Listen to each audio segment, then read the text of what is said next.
পাকা দরগা মাজার প্রাঙ্গণে পানীয় জলের সাবমার্শাল চালু করলেন বিধায়ক রিয়াদ হোসেন সরকার। পাকা দরগা মাজার কমিটি, মসজিদ এবং মাদ্রাসা কমিটির সম্পাদক ওমর শরীফ ও কমিটির পক্ষ থেকে একটি পানীয় জলের সাবমার্শাল করার জন্য দরবার করা হয়েছিল বিধায়ক রিয়াদ হোসেন সরকারের কাছে। সেই মোতাবেক পানীয় জলের সাবমার্শালের উদ্বোধন করলেন বিধায়ক রিয়াদ হোসেন সরকার। পাকা দরগা আব্দুল করিম চিস্তি রহমতুল্লাহ আলাই ওনার মাজার প্রাঙ্গণে পাকা দরগা মাজার কমিটি, মসজিদ এবং মাদ্রাসা কমিটির সম্পাদক ওমর শরীফ তিনি বললেন, পাকা দরগার আব্দুল করিম চিস্তি রহমতুল্লাহ আলাইহি ওনার বাজার এটি একটি ঐতিহ্যস্থলী। পাকা দরগা মাজার কমিটি, মসজিদ এবং মাদ্রাসা কমিটির সম্পাদক ওমর শরীফ তিনি বললেন, পাকা দরগার আব্দুল করিম চিস্তি রহমতুল্লাহ আলাইহি ওনার মাজার এটি একটি ঐতিহ্যশালী স্থান। দূর দূরান্ত থেকে মানুষ এখানে আসে। এছাড়াও এখানে একটি মাদ্রাসা চলছে, যাতে দিনই শিক্ষায় সুশিক্ষিত হচ্ছে প্রচুর ছাত্র, এবং এখানে একটি জুম্মা মসজিদ আছে, তাদের প্রচুর মানুষ একসাথে জুম্মার নামাজ পড়ে।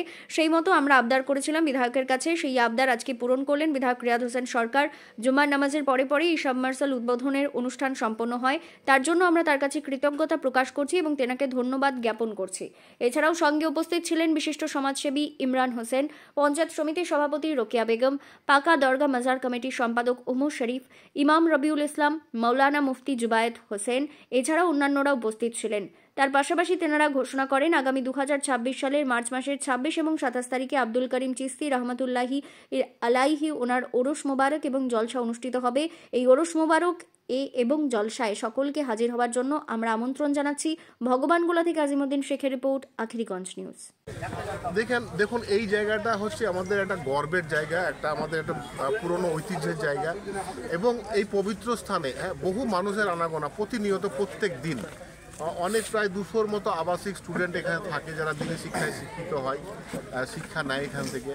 এবং তারপরেও কিন্তু এখানে 5 ওয়াক্ত নামাজের ব্যবস্থা আছে, জুম্মার নামাজের ব্যবস্থা আছে। তো এখানে দরগা আছে, সেই দরগা শরীফে অনেকে এখানে আসেন, এবং এখানে যে পরিশোধিত যে পানীয় জলের যে আপনার সংকট ছিল, তার জন্য এরা আমাকে বলাতেই সঙ্গে সঙ্গেই আমি সেটা তাদের আবেদনামে সাড়া দিয়ে প্রায় 1,68,000 টাকা ব্যয়ে আমার এমএলএ তহবিল থেকে এই কাজটা আমরা আজকে সম্পন্ন করেছি এবং উদ্বোধন আজকে এখানে মাধ্যমে জানাই যে এখানে যে আমাদের প্রত্যেক বছর যে পবিত্র জালসা হয়, সেই পবিত্র জালসা আমাদের এখানে প্রচুর মানুষের, হাজার হাজার মানুষের আনাগোনা হয়। বিশাল এখানে ঐতিহ্যবাহী জালসা। এই জালসা আগামী 26 এবং 27 মার্চ এই জালসা ডেট হয়েছে, অনুষ্ঠিত হবে। আপনাদের সবাইকে সাদরে আমন্ত্রণ জানাচ্ছি। আমরা এই এলাকাবাসী হিসেবে আমরা খুব আনন্দিত, এবং আমি পাকা দরগার দায়িত্বে আসার পর থেকে বিভিন্ন জায়গায় বিভিন্ন রকমভাবে আর কি আমরা দরবার করি। আমরা মাননীয় এমএলএ সাহেবের কাছেও এটা দরবার করেছিলাম যে আমাদের একটা সাবমার্সিবল এর দরকার আর কি, টিউবওয়েলে। তো উনি আমাদের বিগত জালসা যেটা হয়েছিল, সেই জালসা উনি উপস্থিত থাকেননি, কিন্তু উনি প্রতিনিধির মাধ্যমে এটা ঘোষণা দিয়েছিলেন যে আমাদেরকে এখানে একটা সাবমার্সিবল ওয়াটার প্ল্যান্ট আর কি করে দেবেন। তো আজকে সেটা একদম সফলভাবে, একদম সুন্দরভাবে আর কি আমরা সেই সাবমার্সিবলের পরিষেবা পেয়ে গেছি আর কি আজকে থেকে। তো আমরা আগামী দিনে চাইবো যে আমাদের এমএলএ সাহেব আমাদের পাশে থাকুক। উনি গোটা ভগবানগোলার ভালো কাজই করছেন, মানে বিভিন্ন উন্নয়নের সঙ্গেই যুক্ত। মানে গত 1.5 বছর হলো এমএলএ হওয়া, তার মধ্যে আমরা দেখতে পাচ্ছি যে 1.5 দিনও মনে হয় বাড়িতে বসে থাকেননি বা বসে ভাত খায়নি। এটা একটা মানে এটা আমরা কাছাকাছি থাকি বলে একটু আর কি বুঝতে পেরেছি। যাই হোক, আমরা বলতে চাইবো যে আমাদের এই পাকা দরগার যে উন্নয়ন, সেই উন্নয়নে আমাদের পঞ্চায়েত সমিতি যেভাবে সহযোগিতা করেছেন, আমাদের বিধায়ক সাহেব সম্মানীয় রিয়াদ হোসেন সরকার মহাশয়, উনিও যথেষ্ট সহযোগিতা করেছেন। আমাদের এই পঞ্চায়েত সমিতির সদস্য হাসানুর রহমান সাহেব, উনিও আমাদেরকে বিভিন্নভাবে সহযোগিতা করেছেন।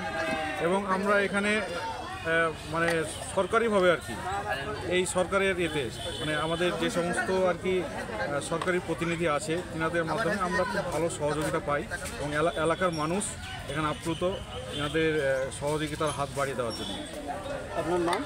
আমার নাম ওমর শরীফ। কী দায়িত্ব আছে? আমি পাকা দরগা সেক্রেটারি।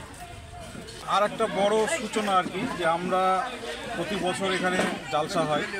সেই জালসা আমাদের এই 19 ফাল্গুন যে ডেটটা, মানে 19শে ফাল্গুন ডেটটা হচ্ছে আমাদের এখানে ঔরসের একটা ডেট। তো সেই ডেটে আমাদের আর কি গত বছর থেকে রোজা পড়ে যাওয়ার জন্য আমাদেরকে ডেটটা একটু চেঞ্জ করতে হচ্ছে। তো এই বছর আমাদের জালসার ডেট হয়েছে মার্চ মাসের 26 এবং 27 তারিখ, 2 দিনব্যাপী জালসা হবে। এবং আমাদের এই এলাকায় মানে বাইরে থাকা মানুষ অনেক, যারা পরিযায়ী শ্রমিক যাদেরকে বলা হয়, সেই সমস্ত মানুষগুলো হয়তো ঈদে বকরা ঈদও বাড়ি আসে না, কিন্তু এই যখন জালসার ডেটটাই ওরা কিন্তু যেখানেই থাকুক প্রত্যেকে বাড়ির দিকে আর কি চলে আসে।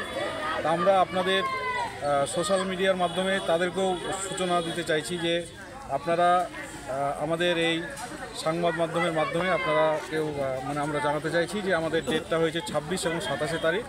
হ্যাঁ, ভারতবর্ষের বিভিন্ন জায়গায় বিভিন্ন মানুষরা যারা থাকে তাদেরকে সকলকে আহ্বান করছি, আপনারা 26 এবং 27 তারিখ এলাকায় চলে আসুন এবং আমাদের জালসায় সহযোগিতা করুন। Thank you. বাৎসরিক যে জালসা হয়ে থাকে 19 ও 20 ফাল্গুন হজরত সৈয়দ শাহ আব্দুল করিম রহমাতুল্লাহ আলহের পবিত্র উরুস শরীফ উপলক্ষে 19শে ফাল্গুন উরুস শরীফ হয়, তারপরের দিন জালসা হয় 19 এবং 20 ফাল্গুন। সেই আপনার 19 এবং 20 সেটা রমজান মাস হওয়ায় সেই ডেটটা চেঞ্জ করে এবার হচ্ছে 11 এবং 12ই চৈত্র, 26 এবং 27শে মার্চ 2026 আমাদের জালসা ইনশাল্লাহ অনুষ্ঠিত হবে। উক্ত জালসায় প্রধান অতিথি হিসাবে বেরেলি শরীফের পীর সাহেব আন্তর্জাতিক খ্যাতিসম্পন্ন পীর হজরত আল্লামা মাওলানা মুফতি মোহাম্মদ তৌসিফ রাজা খান মাদ্দাজিল্লাহুল আলী, তিনি 2 দিন ইনশাল্লাহ থাকার আশ্বাস দিয়েছেন। তিনি বলেছেন আমি 2 দিনে থাকবো ইনশাল্লাহ। আপনাদেরকে বলতে চাই যে আমাদের এই উক্ত জালসায় আপনাদের সকলকে আমন্ত্রণ জানাই, জাতি ধর্ম নির্বিশেষে সকলে আমাদের এই জালসায় অংশগ্রহণ করুন এবং আমাদের জালসাকে সাফল্যমণ্ডিত করুন। আপনার নাম? আমার নাম মোহাম্মদ রবিউল ইসলাম। পরিচয়? আমি এই মসজিদের ইমাম সাহেব এবং এই পাকা দরগা দারুল উলুম কারিমিয়া নুরিয়া মাদ্রাসার প্রধান শিক্ষক।